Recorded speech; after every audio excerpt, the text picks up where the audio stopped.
थोड़ा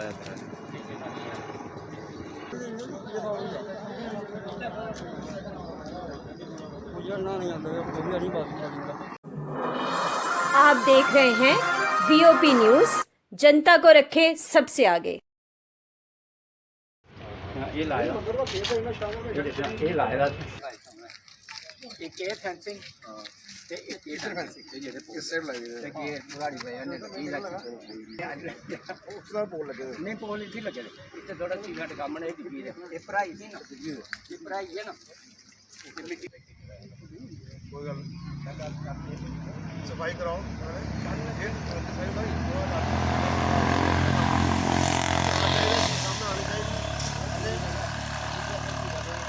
जिस बनाया उसे पता इतने आम चीज बन नहीं सही कोई चीज थी बनने के बाद भी चीज खजल वाली अस इतने कोई 3 साल बाद इस जगह च आया आनिया दुख भी होया। ये मंदिर के पुजारी न बाबू राम और इमरान जी सुन ये मेरे इतने ख्याल रखते मैं कोई भी गल पौंदी इन्हें आखदा सुनो यार ये करियां इतने नलके का कनैक्शन भी है 2 कनैक्शन अच्छी चीज़ बनी दी है। लेकिन नगरोटे च 2-3 बार कुछ हादसे ऐसे हुई है जियां डॉक्टर साहब ने दसिया कि औरतें नहीं है उंदे ये दिखते गै असें ये बनाया हा। तो मेरे समझना साड़ियां 3 गै डिवेलपमेंट है जिन्ने चिर असें सरपंची की 3 गै डिवेलपमेंट आईयां। एक बाजार च शौचालय ਉਹਦੇ ताईं 16 लाख रुपया राणा साहब के CDF च लग्या हा। एक नगरोटा पार्क 12 लाख रुपया राणा साहब का CDF च उत्थे लग्या। 12 लाख गै नरेगा का पाइए तो 10 लाख राणा साहब का पाइए तो इत्थे लग्या।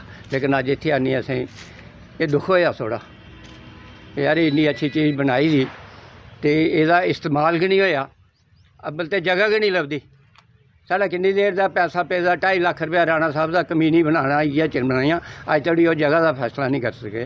चलो जगह असें ली मैं तो ये जेडे आर्मी के इतने COA वर्कशाप के पहले मैं उनका शुक्रिया अदा करना कि उन्हें साड़ी बड़ी मदद की इतने। लेकिन हूँ उनके जेडे सूबे हूँ भी नहीं पता हूँ कौन लेकिन उन्हें भी मैं अपील करगा अपने नगरोटा वासियों की तरफ का कि उनके कन्नै गै मिलता जियां पहले उन्हें साढ़े कन्नै योगदान दिता हा उन्हें अज मैं अपील करना कि इत्थों का जेह्ड़ा साढ़े इत्थें सतवा बनाई करन जां किसा च करन।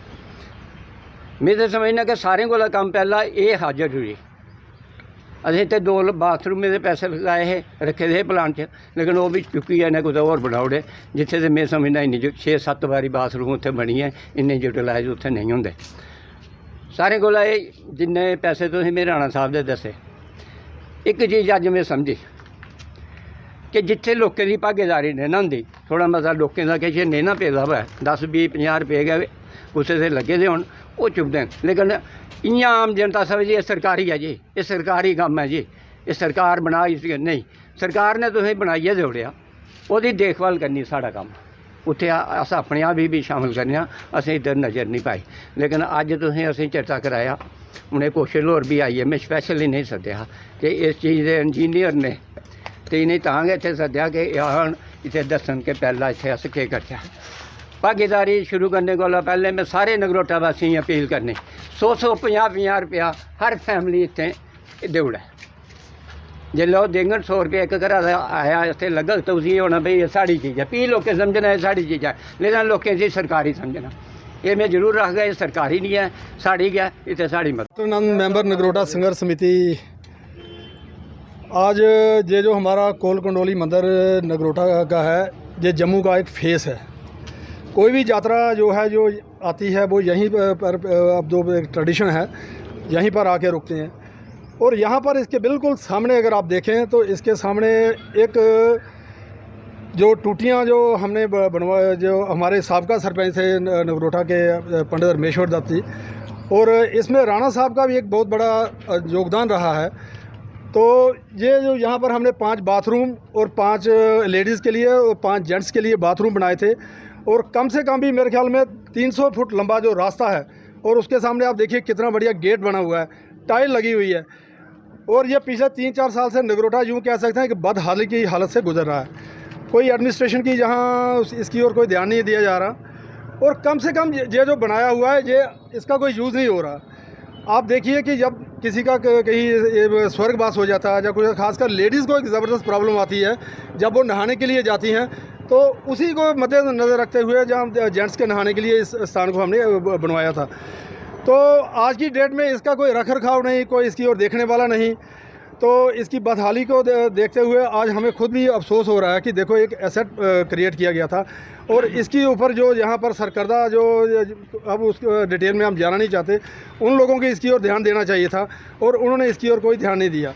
आज की डेट में अगर लेडीज़ वगैरह कहीं किसी का घर में कोई अनहोनी हो जाती है तो उनको कहीं नहाने के लिए जाना जाता है, तो यहाँ नगरोटा में एक पार्क है, वो बेचारी जब वहाँ पर बैठती हैं तो या किसी के गेट के सामने बैठती हैं तो लोग उस पर ऑब्जेक्शन करते हैं।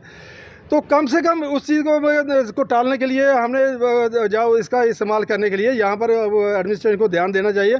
अगर एडमिनिस्ट्रेशन इसका आगे रख रखाव नहीं कर पाती तो हम नगरोटा वासी अपने इकट्ठे हो गए अपनी जेब से पैसा खर्च करके इसको जल्दी से जल्दी ठीक करवाएंगे। और हम ये देख रहे हैं कि ये जो स्टेट हमारी है पॉलिटिकल वैक्यूम से गुजर रही है, तो बिना मजहब मिलत और बिना पार्टी को ध्यान में रखते हुए हमें आते जाते फिर राणा साहब पे ही आगे उम्मीद बनती है कि वही इस पर आगे कुछ ध्यान दें। और जनाब अगर कोई नहीं कुछ करता तो या तो आप अपनी जेब से पैसे दें, और या हम अपनी जेब से पैसे लगा के इसको साफ़ सफाई कराएंगे।